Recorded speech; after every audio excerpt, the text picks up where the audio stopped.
All right. Hey, welcome to our next installment of Riffs on Romans. This is probably the first time we've mentioned the title in the beginning because we made it up.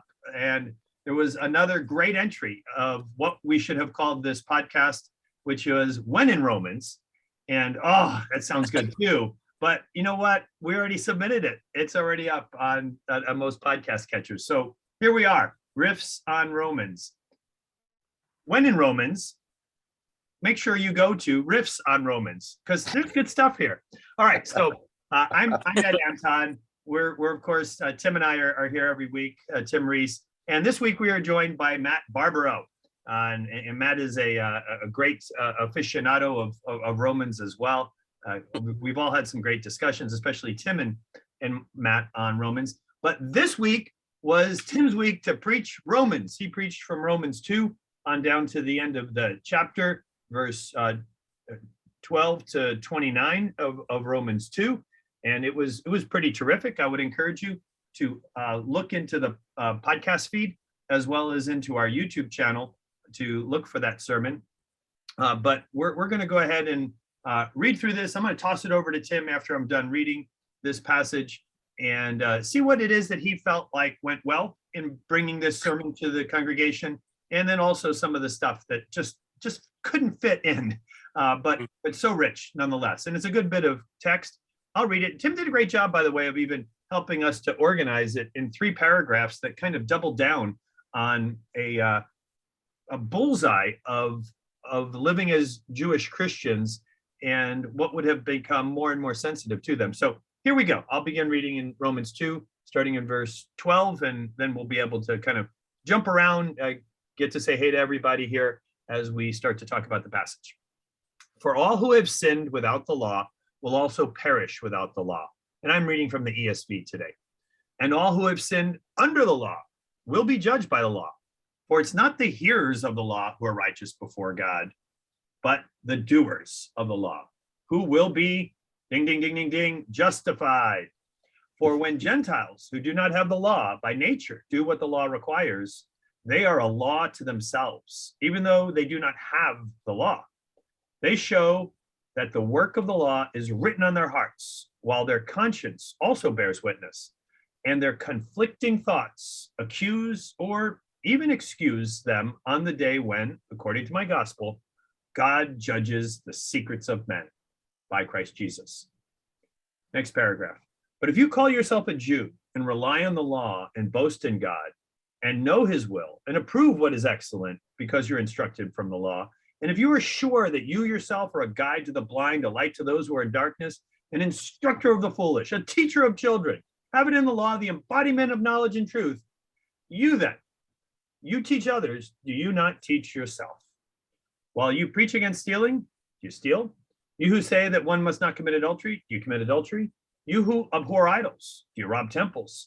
You who boast in the law, dishonor God by breaking the law. For it is written, the name of God is blasphemed among the Gentiles because of you. Next paragraph. For circumcision indeed is of value if you obey the law. But if you break the law, your circumcision becomes uncircumcision. So if a man who is uncircumcised keeps the precepts of the law, will not his uncircumcision be regarded as circumcision? Then he who is physically uncircumcised but keeps the law will condemn you, who have the written code and circumcision, but break the law. For no one is a Jew who is merely one outwardly, nor is circumcision outward and physical, but a Jew is one inwardly, and circumcision is a matter of the heart, by the Spirit, not by the letter. His praise is not from man, but from God. All right, Tim, you brought this to us today. What'd you think about how that went? And what else would you like to talk about a little bit from there? Sure. Thank you. I liked the way it went. I thought that I thought it was a lot. I failed to record it, so I don't know how long it took. But it seemed like it took a long time, and I would have liked to have maybe been a little bit more deliberate with it. But I liked the 3 paragraph piece. That was something that sort of jumped off at me. It took 37 minutes with all your Top Gun stuff. Oh, okay. Okay. So maybe Cool. after I lop all that off, maybe you're under 35. Okay. All right. I don't know where the magic 35 number comes from. That's just the acceptable number that we all strive for. But no, what I really wanted to do here with this passage was make sure that we, there's a tendency in what I would call Christianity light, to just look at passages in the Bible and completely personalize them. And that's what devotional books are for, right? You take a passage and you take it completely out of context and you apply it to something, and there's your bad theology. I certainly didn't want to do that, but at the same time, in trying to maintain the context, I didn't want to present something that was just had great context, but no relevance to life. So the question that I asked as I was studying through this is, well, what does the audience, the original audience here, have in common with me, or have in common with us? We in the church are not keepers of the law. We don't boast in the law or things of that nature. But we do have our pride points. We do have our I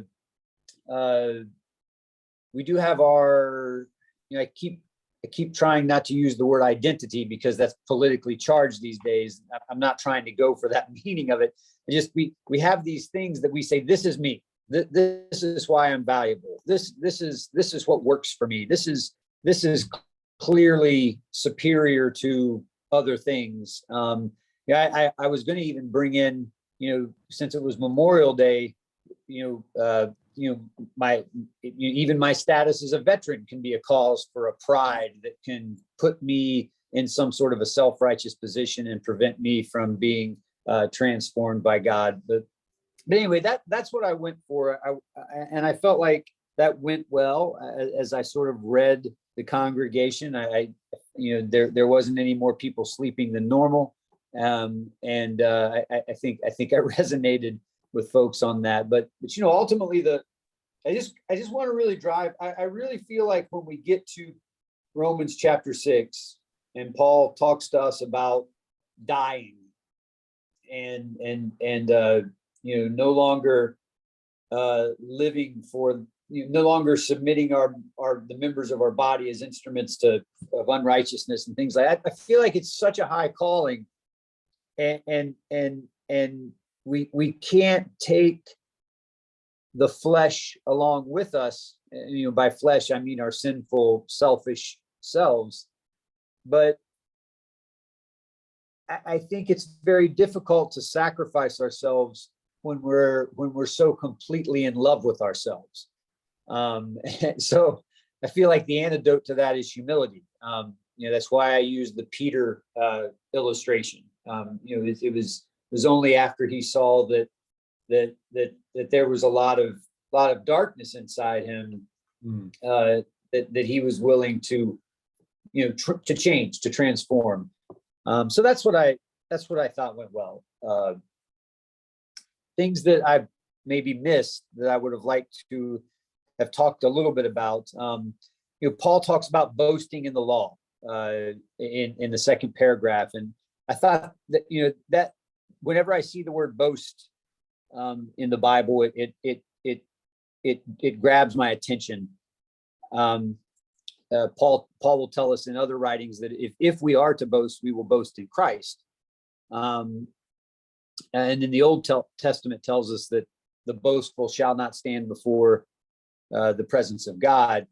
So when I think of this idea of boasting in the law, I think that there might have been some sense by which Paul's audience was using the law almost as if the law was getting in their way of worshiping God, as if the law became even something idolatrous. And the other thought that followed along with that was that perhaps a perfect keeping of the law would make us feel obligated, or make us feel that God was obligated to us. I have fulfilled my duty. Now God owes me my wages. I think you've preached on that before, that there's some sort of an earned righteousness that we become entitled to something from God, and therefore the relationship breaks down, right? The relationship with God becomes transactional, not based on not this gift type. The whole foundation of the grace is that it's an undeserved gift, and it bonds us to Him in this relationship, and it adopts us. But if it's based on rule keeping and based on fulfilling some sort of contract, so to speak, then it becomes very transactional, and there's no relationship. So that was one of the things that I thought would have been nice to dig out a little bit, but there was just no time and no mental energy. This particular lesson was rather taxing to me, just because there was so much I was trying to juggle and draw out of it, and I just didn't really have anything. I didn't have anything left after what I was done with there.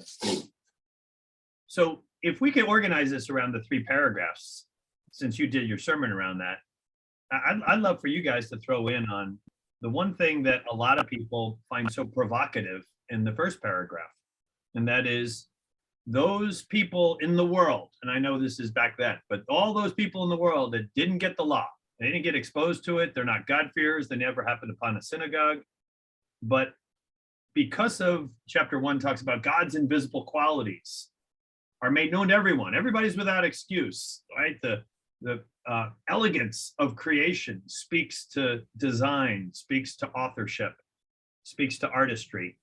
And those then that actually recognize the internal compass of morality and live according to it, which also seems to be so weirdly universal, show that the law is written on their hearts, while their conscience bears witness and their conflicting thoughts accuse or even excuse them. So this is the, guy in the bush in the hills of Papua New Guinea. Is he going to heaven based on this? That's what everybody really, I think, wants to talk about. What are you guys' thoughts on that? Yeah, I'd love to weigh in on that, because people ask me that all the time, whenever I'm bringing up Christianity. It's like one of the biggest things that unbelievers will bring up to show that they think that God is essentially unfair, is what usually they say. There are a couple things with that, but number one is, like, I don't know about you guys, but when I first became a Christian and I really repented, before my baptism, like, my repentance, I don't know about you guys, but it wasn't just merely like based on the fact that the Bible and the gospel existed and I failed to discovered it, right? Wasn't the repentance really just the sin that we sort of knew that we were sinning? Even the Bible might have convicted us with the sin, but it's not like my only, you see what I mean? Like there was so much more that I just knew deep down that I was a sinner in my heart, regardless. The Bible might have brought that to light, but it's not like I was unaware of it. Like I feel like, and they talk about in Romans 1 that you suppress the knowledge of the truth, right? So it's not even like, and that always kind of got me to that. It wasn't even like, no, they just missed it or something. It's suppressing it is an active, action of burying something that is good. And I feel like that's exactly what I did in my life before I became a Christian. And yes, I feel blessed that I was able to read the Bible, but I don't feel like, I was without an excuse, so to speak. That would be my kind of first observation with that. I have many other ones too with this point, but I'll just kind of stop there for a sec. I'll just throw this out there of just, hey, this has obviously been a long debate raging for years. Arminians, Calvinists, Reformed theology. One of the propositions of Reformed theology, interesting one, is that perhaps over the years, God kind of pulled together all those that were not the elect into places that would never get the gospel.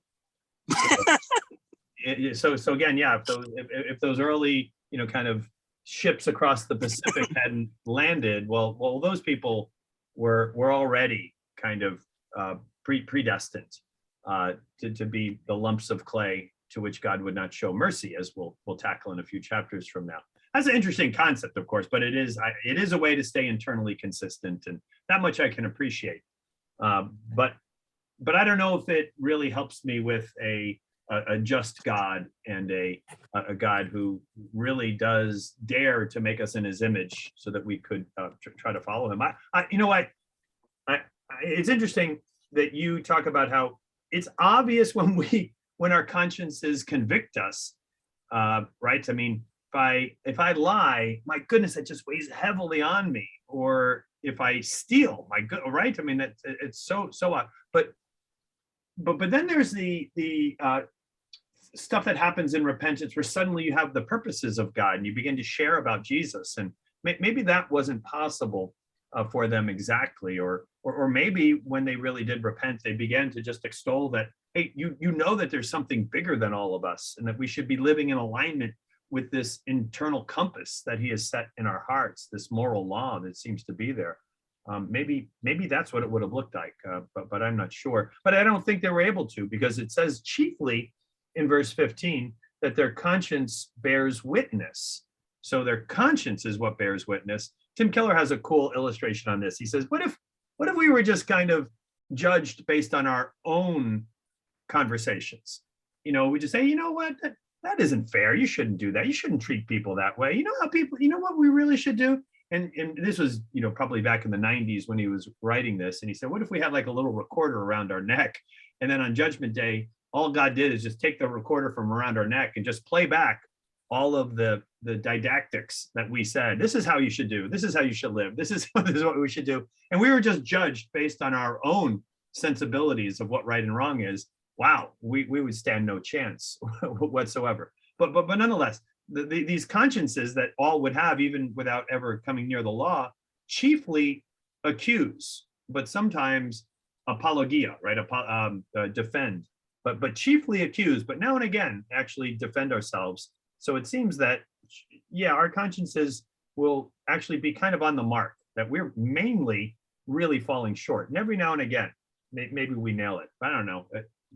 Tim seemed like he wanted to throw in. Well, yeah, and even just piggybacking off that too. I mean, don't we all acknowledge that there were people in the Old Testament that seemed to be essentially saved off of their conscience, right? Or at least with their step in off stage, right? Like, Jethro, where'd you come from? Are you Reuel? Or are you Jethro? Right. And what's going on with you? And your son is a really good guy. Exactly. Hobab. Exactly.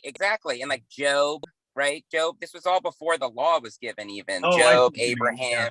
Right. Like God imputed something onto these people. And I know it's a little bit mysterious. Tim, you and I have spoken about this before too, but I was just thinking as the positive, right? Because you could say, oh yeah, maybe the Native American or something that, never came to God and lived a immoral life or something, just as an example, that would be unfair. But what about all these people in the Old Testament that God has said is saved with no knowledge of Him? Not every single one had prophecy even from Him. There were just some people that, like Rahab the prostitute, she was just fearing God and somehow she got justified. I think that's the positive side of it. And it's a little bit mysterious, admittedly. Yeah, but I don't think I don't think that fits what Paul's talking about here, because so like there's no I don't argue at all with what you guys are saying about these characters in the Bible who are certainly exalted as being righteous in some way, even though they're not Jews, but they weren't. It's not that they were not keepers of the law, right? I mean, they may have been good guys who did good things, but like when it talks about verse 14 says, when Gentiles who do not have the law by nature do what the law requires, I'm not really sure what that would look like. Does a Gentile who doesn't have the law know to keep the Sabbath? Does a Gentile who does not have the law know to follow all of the kosher laws and to not mix milk with meat? And it's almost as if Paul is. And never mind the grain offering versus free will offering versus fellowship offering versus guilt offering. Yeah, and the Passover and the day, how do you show up on the Day of Atonement if you've never read, the Torah? So like, I think we have this category of historic people in the Bible who we look at with great esteem, and rightly so, who were not Jews. And I think maybe we should just be open and honest. There's people in contemporary history, people in our own lives who we tend to marvel at, who may not be Christians or even God-fearers at all, but we marvel at their morality or at their sure. their generosity. I think that is something to wrestle with, but none of those people are keeping the law in the context of what Paul's talking about here in terms of the Jewish rabbinical code. But Tim, what about like, for example, with Abraham, where God says he kept all of my, laws and statutes. And then with David also, who was after the law, David, he kept all my laws and statutes with the exception of Bathsheba, right? But we all know that's not true, though, because we know that he did other sins in the Bible also, other than that. So it seems like, what is God? What could he be referring to there when he says that language? Well, so now I haven't completely pieced this together in my mind, but there's something about the humility and the devotion and the faith that somehow fulfills the law. Right. Your example, Matt, of David, clearly a lawbreaker, but yet, like, his heart was pure. That there, in so much as he never believed in anything but God. He certainly failed and fell short, but unlike his son Solomon, he never questioned God. He never turned from God. He never was tempted into idolatry. Well, that seems to be the big one, doesn't it? Idolatry. It seems like these characters that end up getting special consideration and commendation from God never went near idolatry. Wow. Yeah. Because that's a big one, I would imagine. Yeah. I think there's something to that, and it's I don't know. I wish I could pick it apart and dissect it and then put it back together in a way that makes sense, but I can't. But there's something about, isn't there something in the Bible where, love fulfills the law? Or, well, obviously we got Peter saying that love covers a multitude of sins, or love God with all your heart and all your soul and all your might, and love your neighbor as yourself. For in this is the law and the prophets. On these hang. Yeah. So, I am reluctant now. See, we live in a world of extremes, so I'm reluctant to wade into that conversation, because the next thing you know, you're far over on the evangelical sort of liberal Christianity side that just says, yeah, it doesn't matter how you live, just love and love God, and it's all good. And I don't think that's what Paul's saying, and I don't think that's what we should do. But there is some element of the relationship. Paul will go on and talk about the circumcision of the heart, and think there's something about that fulfills the law. But even with all these are fascinating, right?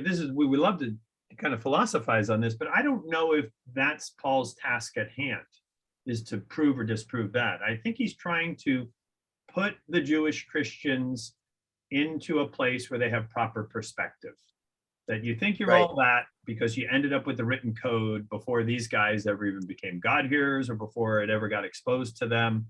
But you know what? Despite all that, even though you had every advantage, that advantage ended up becoming negated because you became merely a hearer of the law and not a doer of the law. Yeah. And they were doers in a whole lot of ways where they didn't hear, and that's actually more laudable. And here we get, as you mentioned, first time you get the word justified now. I mean, we get the root, dikaio root, in a lot of different ways of righteous, but this is the first time that we get it in this fashion of verse 13. Yeah. Um, The other possible thing that could, when he talks about the Gentiles who do not have the law, do what the law requires, could it be that he's talking about the Christian Gentiles? So, so not the hill people in Papua New Guinea, but people that have been exposed. They don't have the law. It says that they don't have the law, but it could be that they have been exposed to the law through their association with the Jews in the church. I always thought that was a possibility, Tim, to be honest.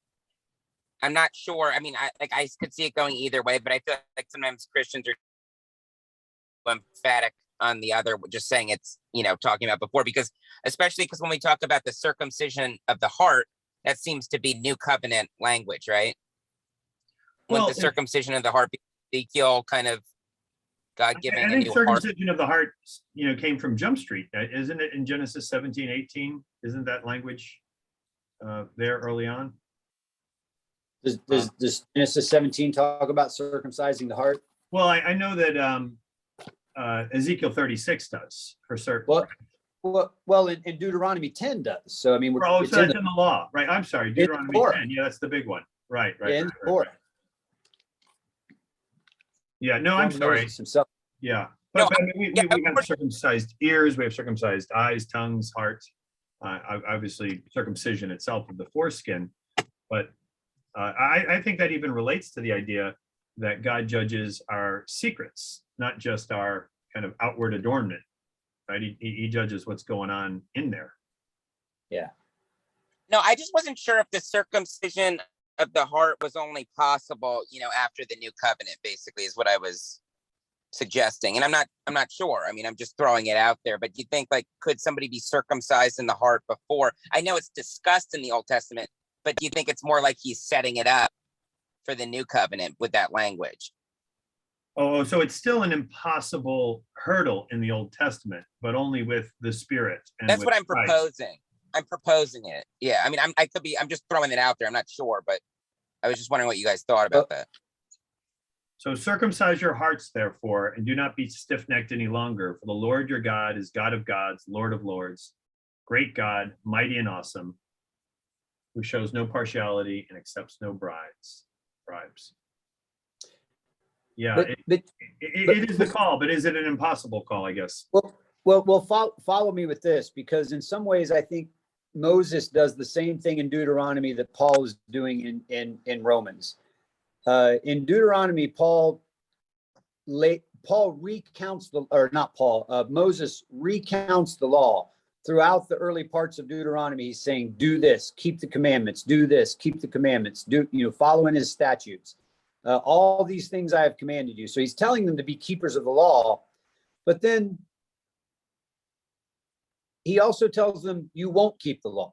It's almost like the keeping of the law is a bit of a straw man in Moses's mind. And he's like, you got to do it. You got to do it. You got to do it, but you won't. And I think that's a little bit of what Paul is doing in the first paragraph here. He's talking about keeping the law. And if you keep the law, you'll be justified. But, I think it's a straw man. And I think he's setting something up. And he's saying, if you do everything according to the law, then you'll be justified. But I feel like when we take it in context with the rest of what he has to say, he's saying, yeah, you can't do it. And then just like Moses, he comes back at the end of this section and says that you need to be circumcised by the Spirit. It's the Spirit that will circumcise your heart. And Moses says the same thing in chapter 30. He revisits circumcision of the heart, and he indicates that it will happen, but only after the exile, and it will be God himself that does it. It says, yeah. And that would point to Ezekiel 36 as well. Right. Yeah. Right. Yeah. Exactly. Yeah. It says the Lord your God will circumcise your heart. It is, yeah. Yeah. Well, I would imagine all those hyperlinks would be starting to fuse for the Jewish Christians reading this. I do like the idea that this could be the Gentile Christians that are in view. It would make a bit more sense that Paul is now moving from the world more into the church with some of the discussions at hand. And it does seem to be like a natural progression. But again, we know the options, and I think we know we don't have firm answers, but I think we know the options and what might be in view. I'm going to jump to the next paragraph if you guys don't mind. And this is now where he starts to kind of get a little bit more specific about their Jewishness, not just the vagueness of having the law, but now, hey, not only have the law, but like you're kind of like now presuming to have status and expertise and insight.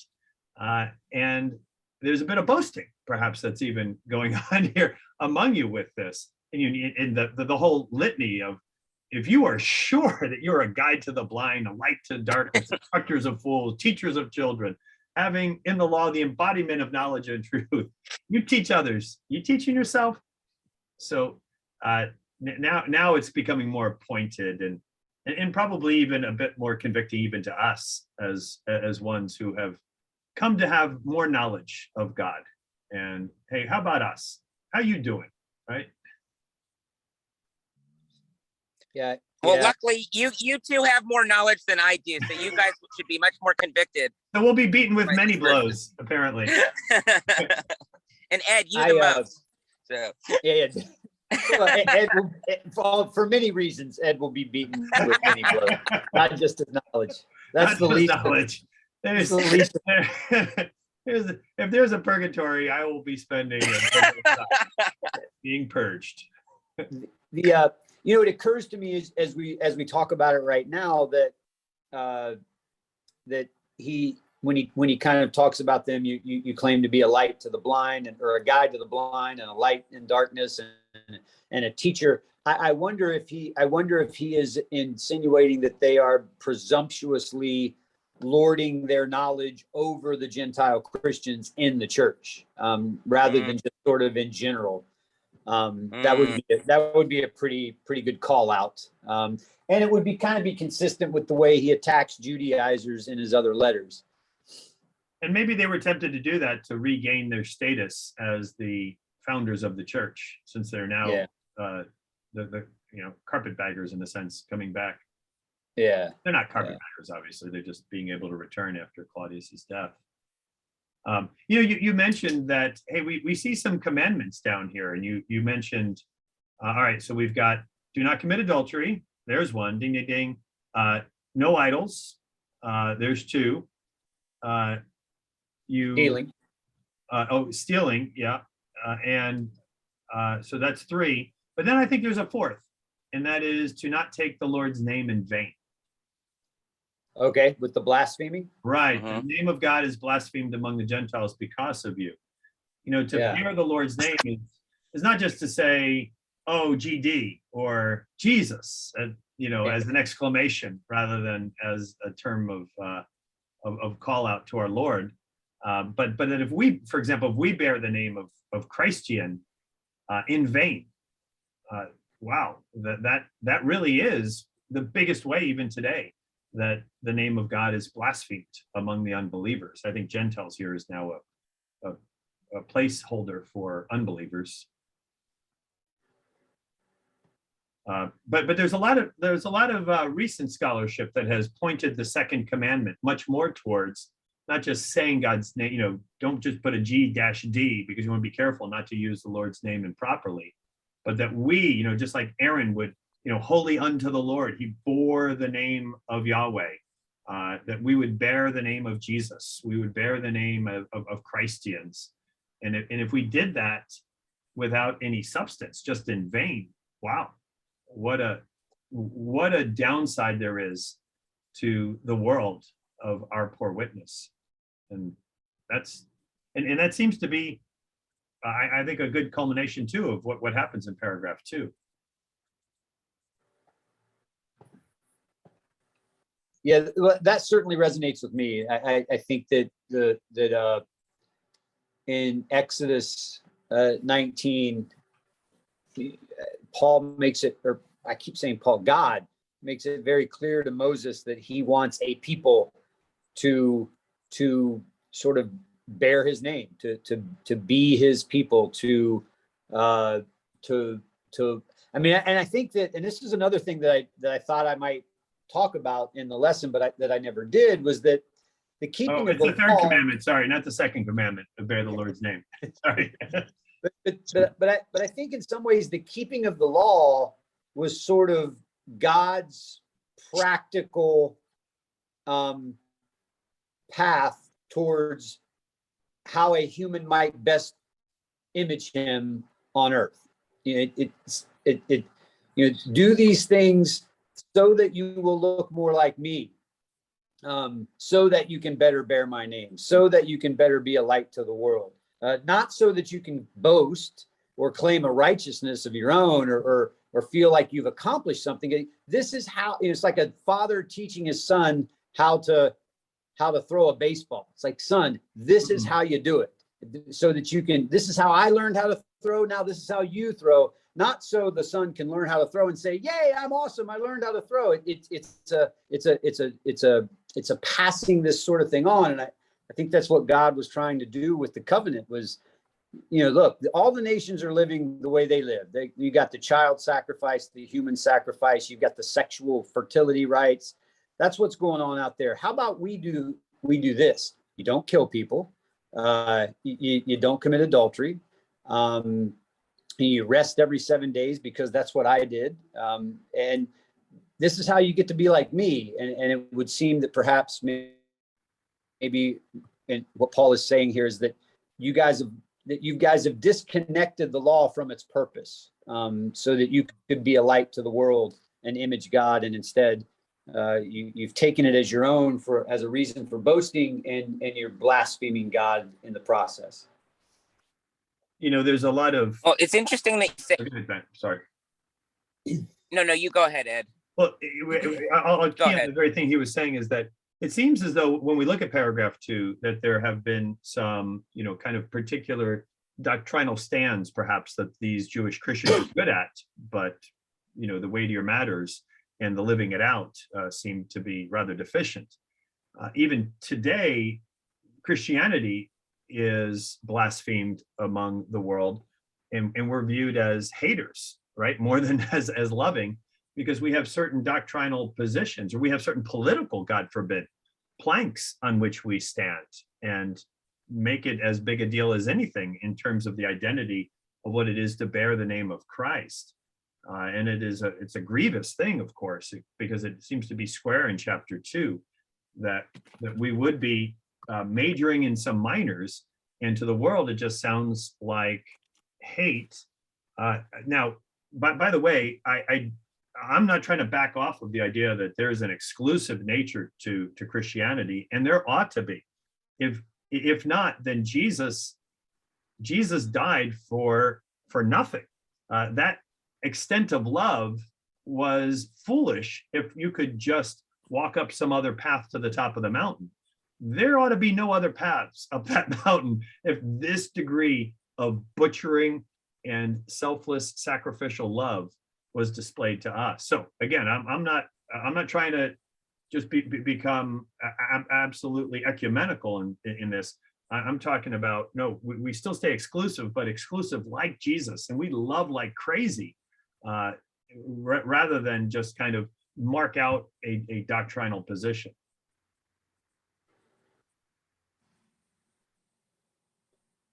Yeah, amen. Are you going down that path, Matt, or another? Because then if not, we can get to the third paragraph, unless you guys wanted to talk anything more in the second. Yeah, I'm good for now. I'll chime in later with the point I was going to say. I'll wrap it in later. Well, then just, if I'm our tour guide for this moment, then now we get down to the very specific, right? The explosive stuff, the provocative stuff, maybe not for us, but for the Jewish Christians. For us, I think Tim did a good job of, hey, how do we keep the attention of most Christians reading this today? Because we read circumcision, we're like, well, whatever, eyes glaze over. But wow, this would have been a bomb drop in the middle of the congregation for them, because it was just such a core element of not just the covenant, but the Abrahamic covenant. I mean, essence covenant that identified the people of God. And I don't know, Tim, you have any additional thoughts on this section? Just simply that what I really see here well, what I really wanted to take out of this, and what I had hoped that I might be able to teach from this, is that the Bible says that God is no respecter of persons, and Paul is clearly willing to attack the sacred cows of the day, and I think this really kind of aligns with something you were talking about earlier, Ed, about. I'm just laughing at Matt's laugh right now. So yeah. delay. I just had to let it wash over me for a minute. Yeah. But go ahead, Tim. Sorry. But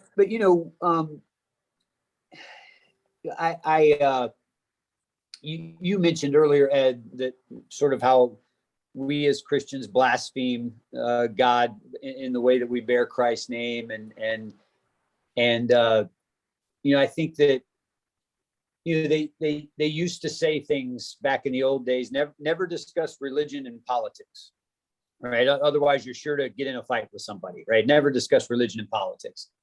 And I feel like I feel like something that has to exist in the church is a willingness to talk about anything in the Spirit of Christ, and which of course is also in the spirit of truth, and but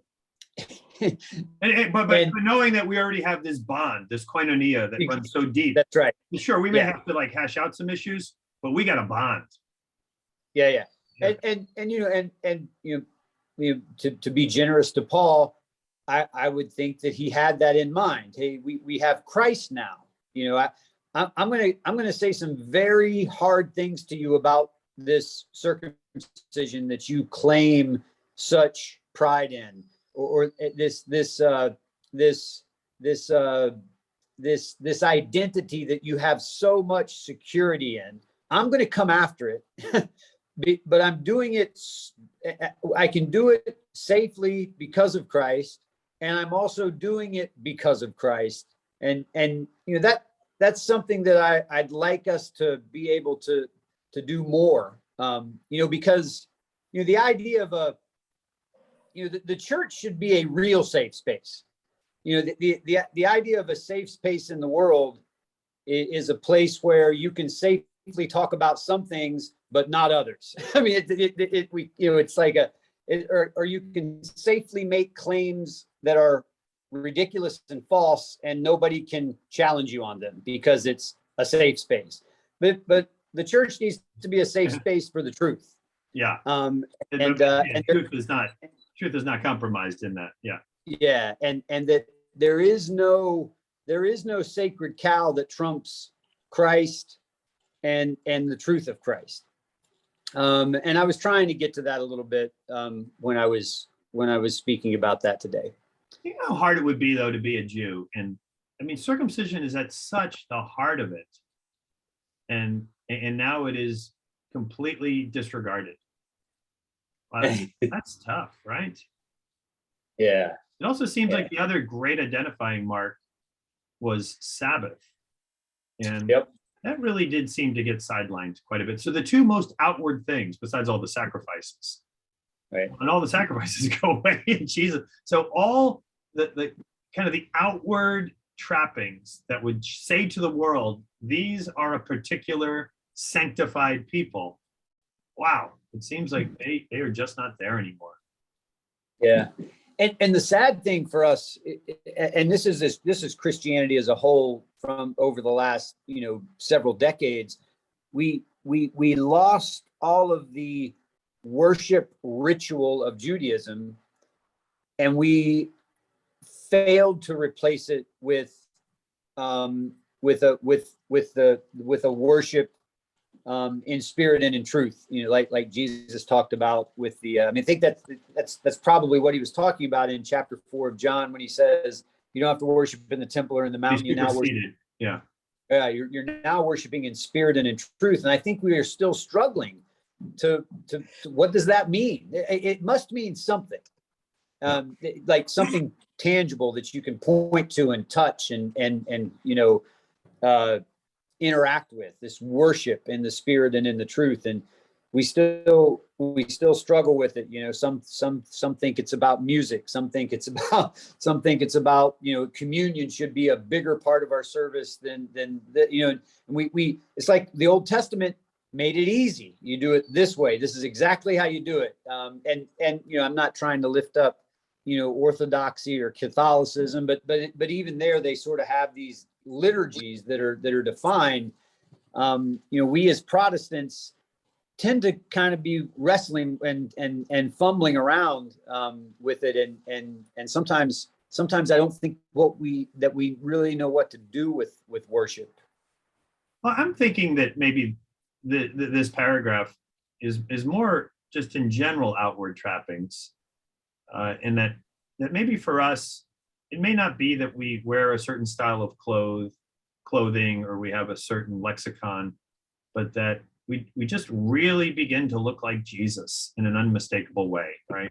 They took note that these men had been with Jesus, these women had been with Jesus, and maybe that's the end game here, is that it's a matter of the heart by the Spirit, not the letter, and that the Spirit is the one, 2 Corinthians 3:18, that is transforming us. That same word that we'll get in Romans 12:2, the payoff pitch of this letter. It's transforming us into the very image of the Lord, who is the Spirit. Yeah.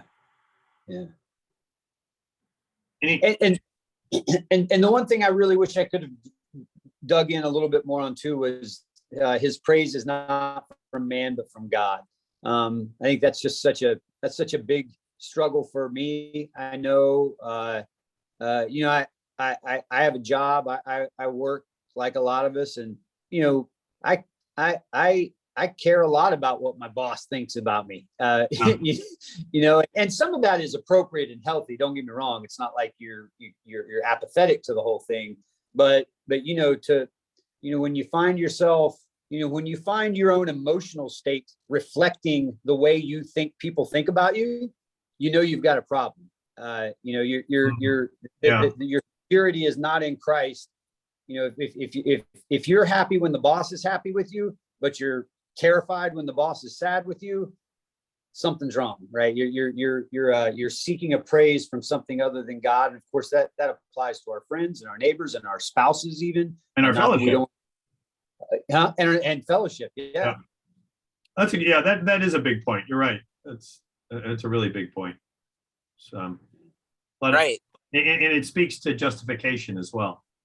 Yeah. Are we trying to get our justification, our esteem or status by the number of likes, the number of comments on our posts, or from God?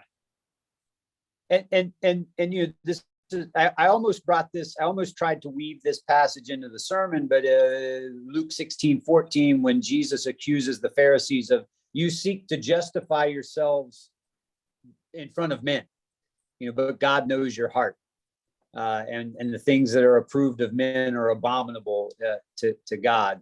I thought that would have been useful to kind of weave here, but again, I didn't pull that off. All along the way, I just had so many callbacks to Jesus, through chapters 1 and 2, whether it's Matthew 18, Matthew 21, Luke 18, Luke 15. Right, there's a lot of different stories, and this one for sure seems to be Matthew 23. And the great rebuke of Phariseeism seems to land right here. Matt, you got any other thoughts? Because we're going to bring this thing home. Well, I like, Tim, how you said in the sermon, how you said that, you acknowledge that the Bible, might have some contradictions. That's something I've been kind of meditating on for the last several months. And I think it's very important to acknowledge that, because I do think that Christians get way too, defensive with that position. And then what it actually ends up doing is causing division, because we start trying to, reconcile these, contradictions. And then you end up taking a really strong position on something that might not even be meant to be divisive, you know? So I think it's important to just say, yeah, okay, like, so what? Yeah, there are a couple contradictions. Maybe they're in there intentionally, who knows? But I just think it's really important for Christians to just kind of just concede that point. I think it's very freeing. And I think it's kind of a red herring, once again, that people use to try to trip Christians up. But I think that just owning that there's something very freeing. I felt very freed when you said that today, kind of like a weight was lifted, you know, in a way. And Matt, that was in And I respect was just to wondering, being doers of the law will be the ones who are justified. Is that right? I think that was the context of it. Yeah, Tim's giving the thumbs up. So we were listening, Tim. I even took notes. Yeah, I like that too, Matt. And you know what? It'll be interesting to keep a pin in verse 13 of chapter 2 and a couple other spots here too, where it talks about who are righteous, how righteousness is brought about, the obedience, faith and obedience that are talked about even in chapter 1, as we bring this around to chapters 3 and 4 in particular, and to see how that we can try to keep a harmony, if at possible. Yeah. It's about to get really crazy. We still about right around the right as we turn that corner from chapter 4 into chapter 5, it gets rough, man. There you go. And you know what? We'll be here for you. We'll pick up the pieces, especially throughout chapter 5. There'll be a lot to talk about. Amen. All right. Hey, any last words, anybody? No, thanks, guys. So much fun. Yeah, thanks for preaching today, Tim. Matt, thanks for joining us. Hopefully you can thanks for having me. continue to join us along the way here. And some of the guest preachers from next week we'll have on and grill them a little bit. We didn't have to grill them, but, that was good.